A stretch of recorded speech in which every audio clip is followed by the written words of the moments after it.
भला इस संसार में कौन ऐसा होगा जिसे दिव्य आध्यात्मिक अनुभवों की चाह न हो?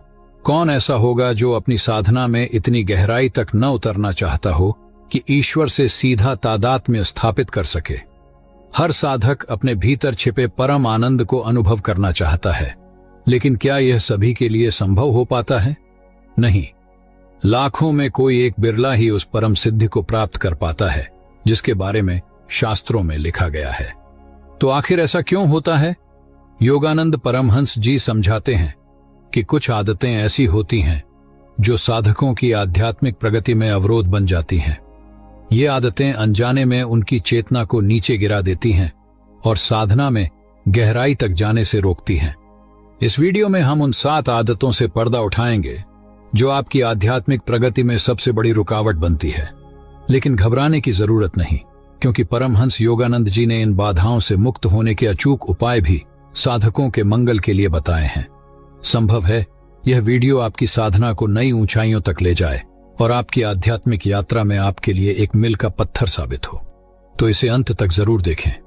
आइए जानते हैं वे 7 आदतें जो हमारी आध्यात्मिक उन्नति में सबसे बड़ी बाधा बनती हैं। पहली आदत, अत्यधिक भौतिक इच्छाएं। योगानंद परमहंस जी कहते हैं कि भौतिक इच्छाएं आत्मा को बांधने वाली जंजीरें हैं। जब मनुष्य सांसारिक वस्तुओं से अत्यधिक मोह करने लगता है तो वह अपने वास्तविक स्वरूप को भूल जाता है।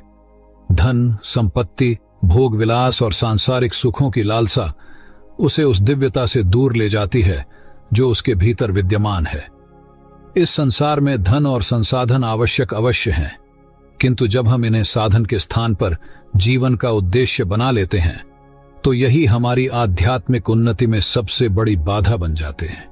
सांसारिक वस्तुओं का आकर्षण ऐसा भ्रम उत्पन्न करता है कि इनके बिना जीवन अधूरा है, जबकि वास्तविकता ये है कि जितना अधिक हम इनसे जुड़ते हैं उतना ही अधिक अशांत और असंतुष्ट होते जाते हैं। योगानंद जी हमें समझाते हैं कि यह मोह हमें न केवल सांसारिक चक्र में बांधता है बल्कि हमारी चेतना को सीमित कर देता है। उनकी शिक्षाएं कहती हैं कि मनुष्य को चाहिए कि वह भौतिक वस्तुओं का उपयोग करे, लेकिन उनके प्रति आसक्ति न रखे। उनकी आत्मकथा ऑटोबायोग्राफी ऑफ अ योगी में कई ऐसे संतों के उदाहरण मिलते हैं जिन्होंने भौतिकता का त्याग करके परम आनंद की प्राप्ति की। सांसारिक मोह से मुक्ति पाने के लिए योगानंद जी ध्यान, आत्मानुसंधान, स्वाध्याय एवं आत्मनिरीक्षण की सलाह देते हैं। वे कहते हैं कि जब मन ध्यान में स्थिर होता है तब हमें यह अनुभव होता है कि वास्तविक आनंद किसी बाहरी वस्तु में नहीं बल्कि हमारे भीतर ही है। जब मनुष्य भौतिक वस्तुओं से अपनी चाह हटाकर आत्मिक उन्नति की ओर बढ़ता है तभी वह सच्चे सुख और शांति का अनुभव कर सकता है। दूसरी आदत, नकारात्मक मनोभाव। योगानंद परमहंस जी कहते हैं कि हमारे विचार केवल हमारे नहीं होते, वे एक व्यापक ऊर्जा का हिस्सा होते हैं। नकारात्मक सोच कोई साधारण आदत नहीं बल्कि एक ऐसी शक्ति है जो हमारे आध्यात्मिक विकास को रोक सकती है। जब मन में भय, संदेह, क्रोध या निराशा घर कर लेती है तो यह हमें हमारी असली दिव्यता से दूर कर देती है। ऐसा लगता है जैसे कोई घना बादल हमारे भीतर के उजाले को ढक रहा हो, जिससे हम अपनी असली शक्ति को पहचान ही नहीं पाते। योगानंद जी समझाते हैं कि हमारे विचारों की प्रकृति ही हमारे जीवन के अनुभवों को आकार देती है। यदि मन नकारात्मकता से भरा रहेगा तो उसकी ऊर्जा भी उसी दिशा में प्रवाहित होगी जिससे आध्यात्मिक साधना बाधित होती है। नकारात्मक सोच हमारे भीतर संदेह उत्पन्न करती है। क्या हम सच में ईश्वर के निकट जा सकते हैं? क्या हमारे प्रयास पर्याप्त हैं? यह संशय ही सबसे बड़ा अवरोध है जो मनुष्य को आत्म साक्षात्कार से दूर कर देता है। इसका समाधान क्या है? योगानंद जी बताते हैं कि मन को सकारात्मक दिशा में ले जाना साधना के जरिए संभव है। ध्यान, जप और आत्मचिंतन से हमारी ऊर्जा का स्तर ऊपर उठता है और नकारात्मकता धीरे धीरे कम होने लगती है।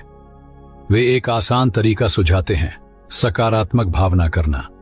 अगर हम हर दिन खुद से कहें, मैं ईश्वर के असीम प्रेम, उनकी करुणा और प्रकाश से घिरा हूं, तो यह भावना धीरे धीरे हमारे भीतर गहराई से बैठ जाती है और हमारा पूरा नजरिया बदलने लगता है।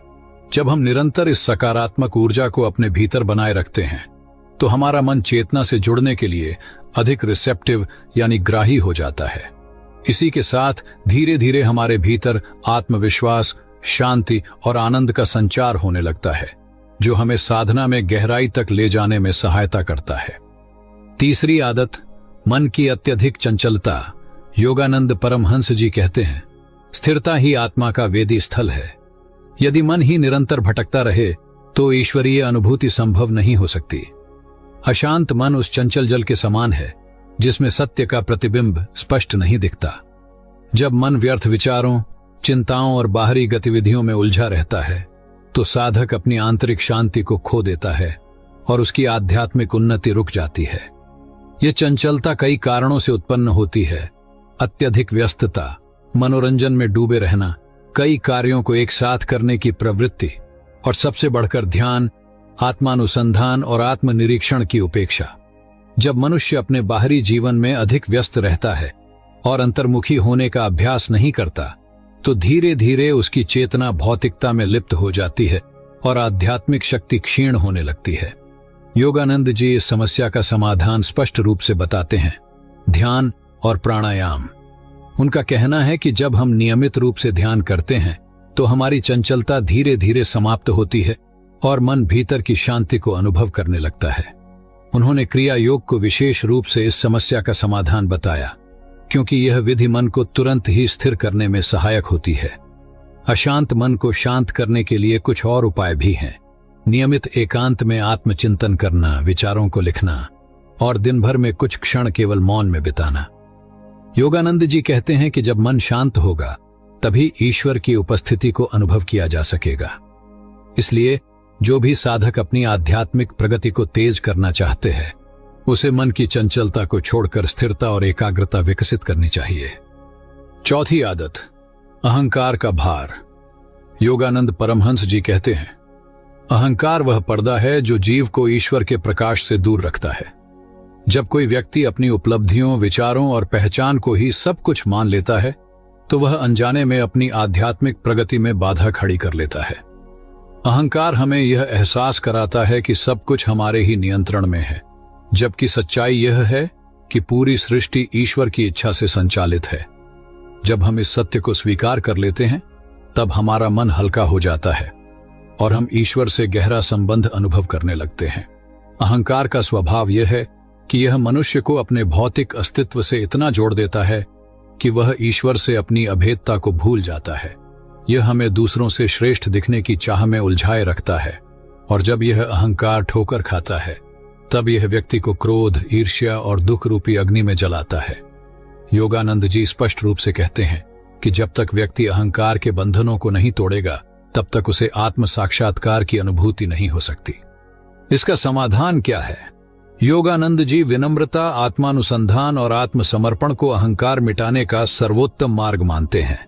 वे अपने शिष्यों को सिखाते हैं कि जब भी अहंकार प्रबल हो तब यह स्मरण करें कि ईश्वर ही करता है, मैं केवल उनका माध्यम हूं। जब हम अपने जीवन की सभी उपलब्धियों और कार्यों को ईश्वर को समर्पित कर देते हैं तो अहंकार स्वतः ही विलीन होने लगता है। निस्वार्थ सेवा और परोपकार अहंकार को मिटाने का सबसे सरल और प्रभावी मार्ग है। जब हम बिना किसी स्वार्थ के दूसरों की भलाई के लिए कार्य करते हैं तो हमारा हृदय विस्तार पाता है और सीमित मैं का भाव धीरे धीरे लुप्त होने लगता है। यह एहसास जागृत होता है कि यह संसार केवल हमारे व्यक्तिगत लाभ के लिए नहीं बना, बल्कि हम सभी एक ही दिव्य चेतना के अंश हैं जो एक दूसरे से गहराई से जुड़े हुए हैं। योगानंद जी हमें यह सिखाते हैं कि जब हम अपने अहंकार को छोड़कर ईश्वर को ही जीवन का आधार बना लेते हैं तब भीतर एक गहरी शांति और आनंद का संचार होता है जो सच्चे आत्म साक्षात्कार का मार्ग खोलता है। पांचवी आदत, आलस्य और साधना में अस्थिरता। योगानंद परमहंस जी कहते हैं, आध्यात्मिक जागरूकता केवल इच्छा से प्राप्त नहीं होती, इसके लिए निरंतर प्रयास और अनुशासन आवश्यक है। लेकिन जब साधक आलस्य और अस्थिरता को अपना लेता है तो उसकी साधना कमजोर पड़ने लगती है और आध्यात्मिक प्रगति रुक जाती है। मनुष्य प्रायः यह सोचता है कि ध्यान और ईश्वर चिंतन के लिए कभी भी समय निकाल लेंगे, लेकिन यह टाल मटोल की आदत ही उसे अपने वास्तविक लक्ष्य से दूर कर देती है। आलस्य केवल शारीरिक नहीं, मानसिक भी होता है। जब मनुष्य यह सोचने लगे कि आज ध्यान करने की आवश्यकता नहीं, कल कर लूंगा, या अभी व्यस्त हूं, बाद में ध्यान लगाऊंगा, तो यह उसकी साधना में अस्थिरता का संकेत है। योगानंद जी कहते हैं कि आध्यात्मिक साधना कोई ऐसा कार्य नहीं जिसे सुविधानुसार किया जाए, बल्कि यह जीवन का एक अभिन्न अंग होना चाहिए। इसका समाधान है नियमितता और आत्म अनुशासन। योगानंद जी बताते हैं कि चाहे परिस्थितियां कैसी भी हों, साधना में निरंतरता बनाए रखना ही वास्तविक साधक की पहचान है। वे अपने शिष्यों को सिखाते हैं कि यदि मन में कभी ध्यान करने का उत्साह न भी हो, तब भी उसे छोड़ना नहीं चाहिए, क्योंकि निरंतर अभ्यास से ही मन को ईश्वर की ओर मोड़ा जा सकता है। योगानंद जी विशेष रूप से सुबह और रात में ध्यान करने की सलाह देते हैं, क्योंकि ये समय मन को स्थिर करने के लिए सबसे उपयुक्त होते हैं। इसके साथ ही वे कहते हैं कि दिन भर में थोड़े थोड़े समय के लिए भी ईश्वर का स्मरण किया जाए, जिससे मन हमेशा ईश्वरीय चेतना में बना रहे। जब कोई साधक नियमित साधना करता है और आलस्य को त्याग देता है, तब उसकी चेतना जागृत होती है और वह ईश्वर की निकटता को गहराई से अनुभव करने लगता है। यही निरंतर अभ्यास उसे आत्मिक शक्ति से भर देता है और सच्चे आनंद का अनुभव कराता है। छठी आदत, इंद्रिय सुखों की लिप्सा। योगानंद परमहंस जी कहते हैं, इंद्रिय सुख क्षणिक हैं, लेकिन आत्मा का आनंद अनंत है। मनुष्य जन्म से ही अपनी इंद्रियों से जुड़ा होता है और इनकी इच्छाओं की पूर्ति को ही सुख समझता है। स्वाद, स्पर्श, दृश्य, ध्वनि और गंध के प्रति आसक्ति धीरे धीरे एक ऐसी आदत बन जाती है जो व्यक्ति को उसकी वास्तविक दिव्यता से दूर कर देती है। जितने भी संसार के भोग हैं, वे व्यक्ति को अपने पराधीन कर क्षणिक सुख प्रदान करते हैं, जबकि आत्मा का आनंद स्थायी होता है और परम स्वतंत्रता का अनुभव कराता है। योगानंद जी बताते हैं कि जब इंद्रियों पर नियंत्रण नहीं होता, तो मन अस्थिर और चंचल हो जाता है। यदि व्यक्ति केवल भोग विलास और बाहरी सुखों में उलझा रहता है, तो वह भीतर की शांति और वास्तविक आनंद को महसूस ही नहीं कर पाता। वे समझाते हैं कि अत्यधिक भोजन, व्यर्थ की बातें, अनियंत्रित मनोरंजन और भौतिक सुखों की निरंतर खोज से आत्मिक चेतना मंद पड़ जाती है। जब मनुष्य इन क्षणिक सुखों में उलझ जाता है, तो उसे अपने वास्तविक स्वरूप की अनुभूति और ईश्वर से जुड़ने में कठिनाई होने लगती है। इसका समाधान क्या है?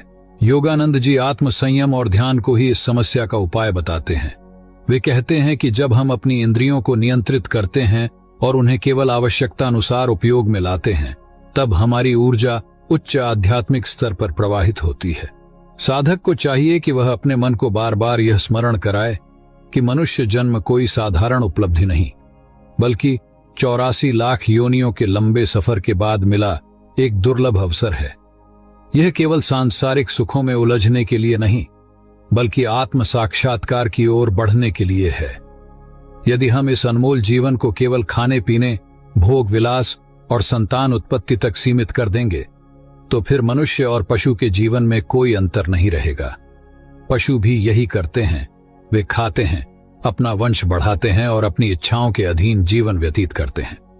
लेकिन मनुष्य के पास एक विशेषता है, सोचने, समझने और आत्मचिंतन करने की क्षमता।